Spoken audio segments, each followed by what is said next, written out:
question too.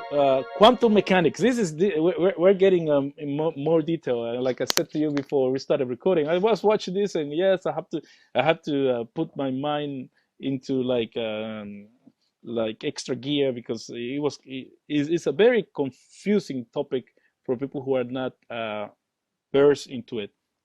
But I'd like to ask you this: quantum mechanics and the digital physics argument for God's existence. Some movements, like the New Age, have taken quantum mechanics to argue for their position.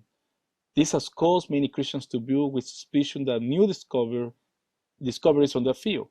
Mike, you and others have argued for an argument in favor of theism based on quantum mechanics. Would you explain on what this argument is based on? Uh, but can you explain first how the New Age movement uses quantum mechanics in order to justify their views? Well, quite frankly, they use it incorrectly. They don't understand quantum mechanics Mm. and they take things out of context. So they tend to try to say, if you look at someone like Deepak Chopra, Mm. he'll try to use quantum mechanics to say that we have like some sort of a power over nature, that we can sort of bend it to our will. And this is just nonsense. There's nothing in quantum mechanics which says these types of things. Quantum mechanics does connect to consciousness in interesting ways, but it doesn't connect to the will. And what I mean by that is our observations do play a role in quantum mechanics, but we don't control it with our mind. It's more about we investigate the way a quantum system behaves, and we find it out based on our conscious observations. But we're not controlling nature in any sort of matter. And so a lot of people in the New Age misrepresent this, and they take the implications of quantum mechanics too far, further away than its own implications. And, it just makes them look rather foolish in the long run. Well, you mean Jedi tricks don't work? No, of course not.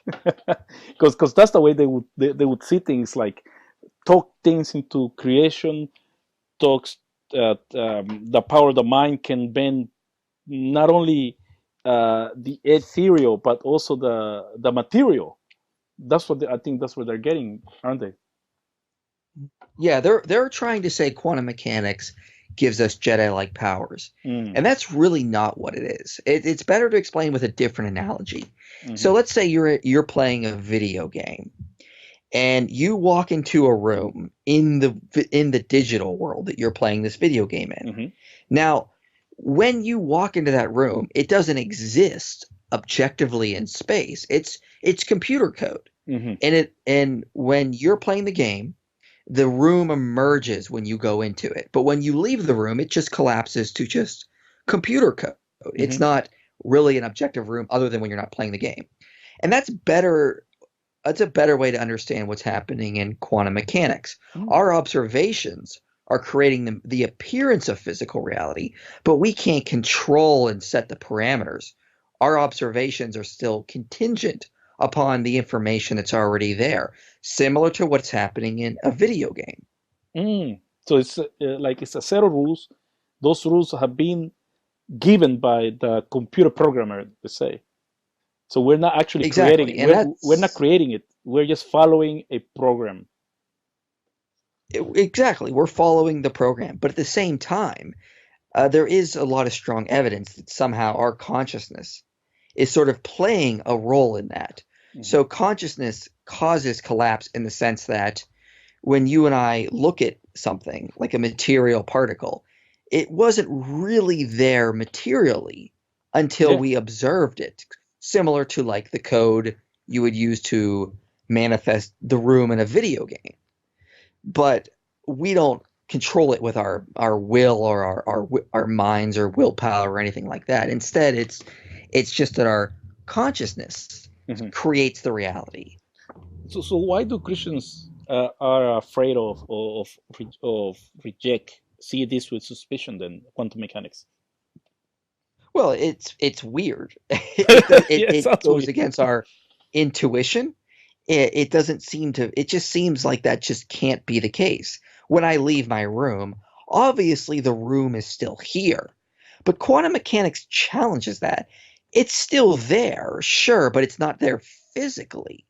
quantum mechanics would imply that what's there is the information of the room, but it doesn't physically collapse to what we observe until Mm, we walk into the room and observe it. mhm. Similar to again, I go back to the analogy of the video game because it's basically captures what physicists are talking about when they talk about quantum mechanics and how consciousness plays a role in that. Mm. But it sounds also, well, to me at least, you can correct me. Um, those philosophy from the East that says, can you, what's the sound of a tree falling if there's no one there? It's a Well, similar, yeah. yeah. Now, it's similar, yeah, and you have to remember that just because it comes from an Eastern philosophy doesn't mean they get everything wrong. I mean, Yeah, yeah, they say we should breathe air. I mean, we agree we should breathe air. I mean, yes. there's just because there's overlap. I mean, Paul talks about how even the pagans know some bit of truth, and that's Mm, true. So just because they may get some things right, that doesn't mean they get everything right, and they definitely get many things wrong. So just because there might be some things that align with Eastern philosophy, that doesn't mean we have to take it all. We can take the good and leave out the bad. hmm. Yes. All right. Okay, that's an interesting point. And so, how does quantum mechanics favors a an explanation for theism? How can that help us to do apologetics or to present the Christian point of view?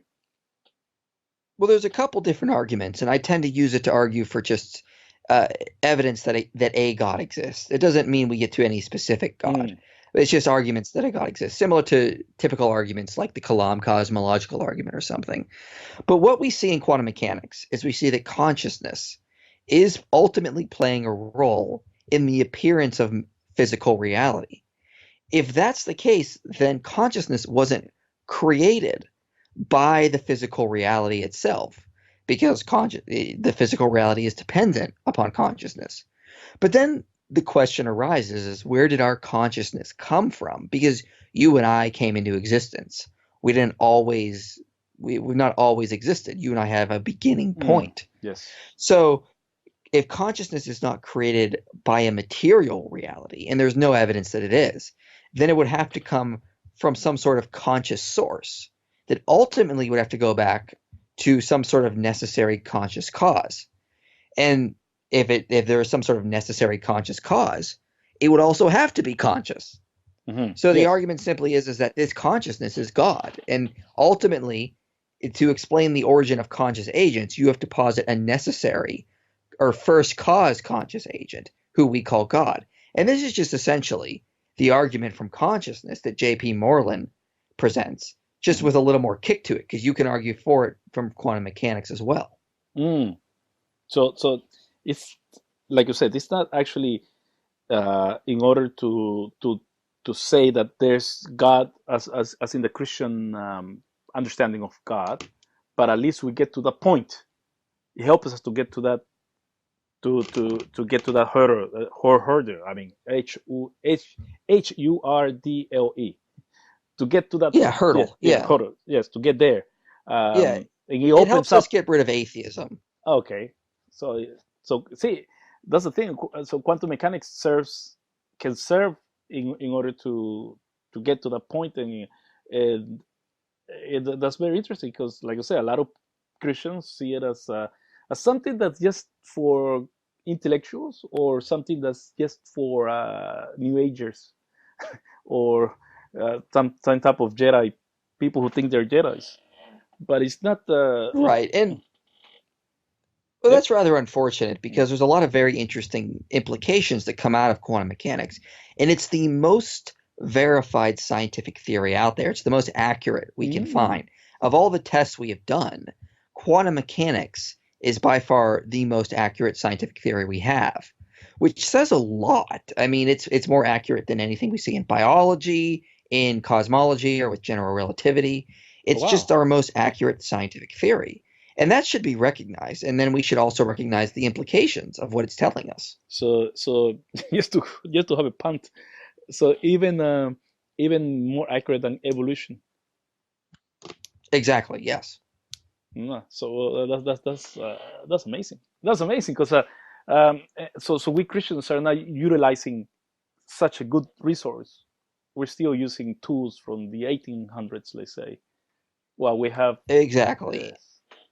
It's like I always mention this name, but it's like N.T. Wright. He always says we're asking 1500 16th century questions to a first century Bible, to a first century document, which that document is meant to answer questions from any era. Yet we're still asking It, questions. Mhm. oh yeah, I completely agree. And this is a neglected area of science in terms of Christian apologetics, and it should be utilized more because I've done a lot of videos on this topic. Mhm. I did a video about a year or so ago called "The Death of Materialism," where I lay out a lot of the evidence we see in quantum mechanics and its very interesting implications. You're giving Matthias a lot of work. It sounds well. Well, we're gonna. You have anything else to add? But I like this. No, I love this answer. I love what I'm learning. Actually, like I said, I watched your video, and I kind of understood. But now that you explain it that way, it's a lot better, uh, and interesting and encouraging. Encouraging because a lot of Christians don't want to study science because they say, "Oh, if I go and study science, I may lose my faith." And what you're saying, well, yeah, no. that's ridiculous. Yeah. You have anything to say about that apart from ridiculous?